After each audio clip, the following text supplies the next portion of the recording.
The music abruptly ceased the moment he posed his question. "You know her?" the groom inquired, gesturing towards me. I offered a subtle grin. "I know her far better than you could ever imagine." In an instant, the entire wedding reception transformed into my personal stage. 10 years prior, I was an outcast. At least that's how they perceived me. My family had their golden child, my younger brother Adrian. He was charming, successful, and universally adored. Then there was me, the awkward high school graduate. That's precisely how my own mother branded me on graduation night when I implored them to attend. "No one wants to see you in those photos. You'll just embarrass us." They never showed. Not my parents, not my brother, not a single soul. I stood there alone in my cap and gown, while other families erupted in applause. That night, I walked home beneath the streetlights, diploma in hand, and etched a silent vow into my very being. They would regret ever forgetting me. I vanished from their world, convinced they would remain oblivious. They were mistaken. While Adrian basked in the limelight, I toiled in obscurity. I secured college scholarships, landed internships they never bothered to inquire about, and spent my nights constructing an empire they couldn't quantify through popularity contests or idle gossip. While others reveled, I studied. When they mocked me, I honed the sharp edges they failed to perceive. By the age of 28, I had achieved what they coveted most: control. My name was whispered in boardrooms.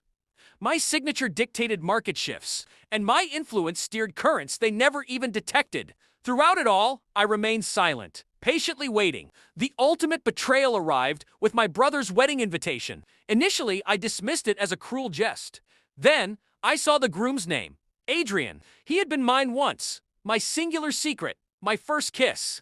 Back when I was 16 and effectively invisible, we'd met in the hushed aisles of the library, sharing stolen conversations in quiet corners. He'd declared me different, special.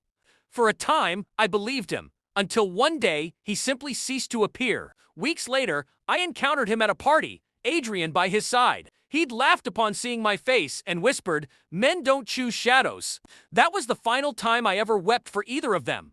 And now, a decade later, they desired my presence at their wedding. It was perfect.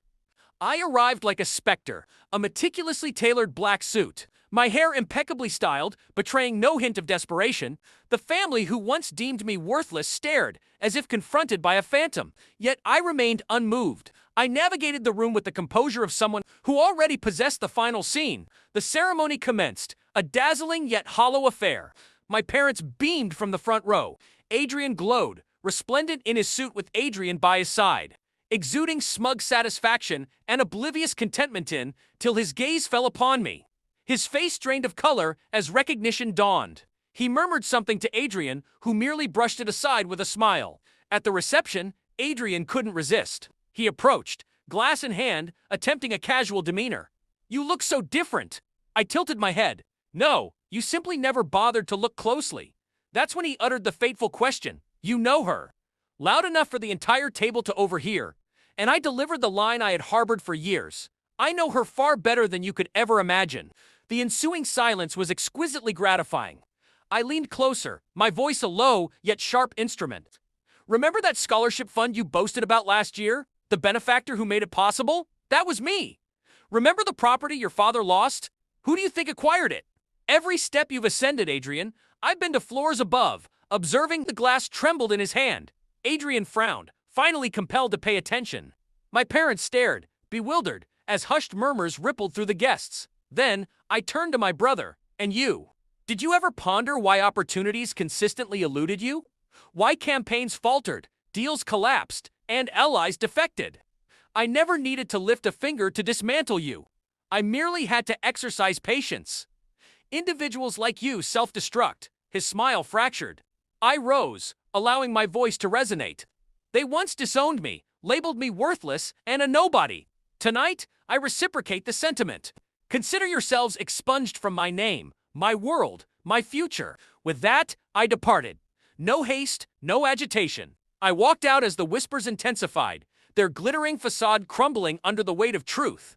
Later that night, I sat in my car and met my reflection in the rearview mirror. Not handsome, not ugly, simply me, stronger than the boy they discarded. Revenge had not been an act of fury or fire. It had been a strategy of silence, patience, and precision. Now when they look back, they won't recall the wedding, the vows, or the floral arrangements.